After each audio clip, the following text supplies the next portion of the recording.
పోతాయని చెప్పి ఒక నమ్మకం విశ్వాసం.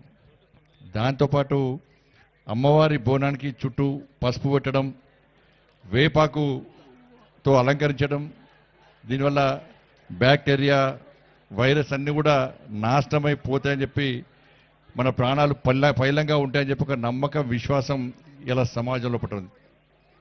ఇలా అప్పుడెప్పుడు గత కాలంలో ప్లేగ్ వ్యాధి వస్తే ఆ ప్లేగ్ వ్యాధి నుంచి కాపాడు తల్లి, ఈ ప్లేగ్ వ్యాధి వల్ల ప్రజల ప్రాణాలు పిట్టల్లా రాలిపోతున్నాయి, ఈ ప్లేగ్ వ్యాధి నుంచి ప్రజల ప్రాణాలు కాపాడితే నీకు దేవాలయాన్ని నిర్మించి నీకు నైవేద్యం బోనం సమర్పిస్తామని చెప్పి ఆ రోజు వీర జవాన్లు భాగ్యనగర్ ప్రజలంతా ఆ తల్లిని వేడుకుంటే ఆ తల్లి కరుణించి ఇలా ప్లేగు వ్యాధి నుంచి ప్రజలను కాపాడింది. కాబట్టే వాళ్ళ సికింద్రాబాద్లో అమ్మవారి గుడిని నిర్మించి అలా బోనాలు సమర్పించి ఇలా బోనాల పండుగ చేసుకుంటున్నాం.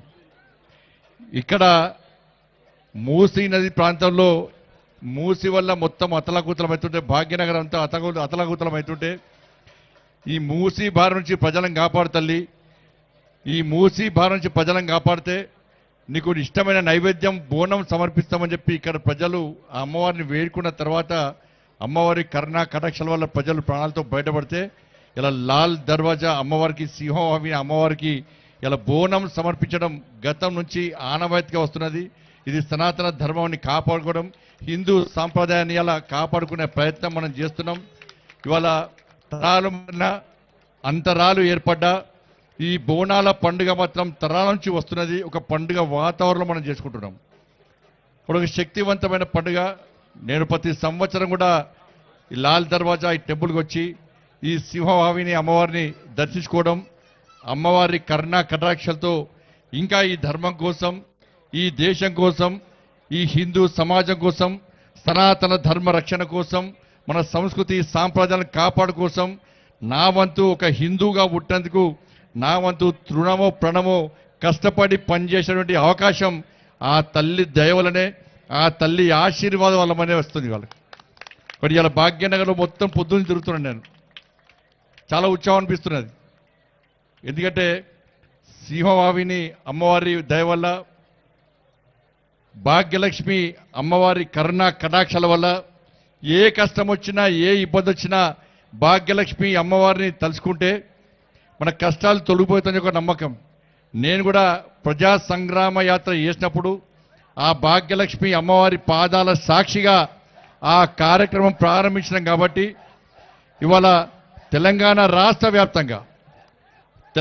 రాష్ట్ర వ్యాప్తంగా ఒక హిందుత్వ వాతావరణం ఏర్పడ్డదంటే ఆ భాగ్యలక్ష్మి అమ్మవారి కరుణా కటాక్షల విషయాన్ని గుర్తుంచుకోండి. చాలా పార్టీలు చాలా మంది కూడా అనేక రకాలుగా మాట్లాడుతూ ఉంటారు. వాళ్ళ హిందూ ధర్మం గొప్పతనం మీ అందరికీ తెలుసు. చాలామంది ఓటు బ్యాంక్ కోసం ప్రయత్నం చేస్తూ ఉంటారు. ఇవాళ మళ్ళీ చెప్తున్న పాత బస్తీ నుంచి ఎవరైతే ఇక్కడ టెర్రరిస్టు బాంబులకు భయపడి, ఇక్కడ జిహాదీ ఉగ్రవాదు యొక్క ఆగడాలు అరాచకాలకు భయపడి ఇక్కడ నుంచి వెళ్ళి ఇతర ప్రాంతాల్లో ఉంటున్నారో మళ్ళీ నేను అప్పీల్ చేస్తున్నా. ఈ సింహవాహిని అమ్మవారి సాక్షిగా నేను చెప్తున్నాను, ఆ భాగ్యలక్ష్మి అమ్మవారి పాదాల సాక్షిగా చెప్తున్నా, మీరందరూ తిరిగి రండి, పాత బస్తీకి రండి. మిమ్మల్ని హిందూ సమాజాన్ని కాపాడుకునే బాధ్యత ఇవాళ మేం తీసుకుంటాం. ఇవాళ హిందువులందరూ భాగ్యనగర్లో ఓటు బ్యాంక్ మారినారు. ఇలా ఓటు బ్యాంక్ మార్చాల్సిన బాధ్యత మాదే ఉంది. కాబట్టి ఇవాళ భాగ్యలక్ష్మి అమ్మవారి శక్తి ఏందో, భాగ్యలక్ష్మి అమ్మవారి యొక్క పవర్ ఏందో ఇవాళ ప్రపంచ వ్యాప్తంగా చూపెట్టాం. దేశం నుంచి ఏ రాజకీయ నాయకుడు వచ్చినా, దేశం నుంచి ఏ సెలబ్రిటీ వచ్చినా ఇవాళ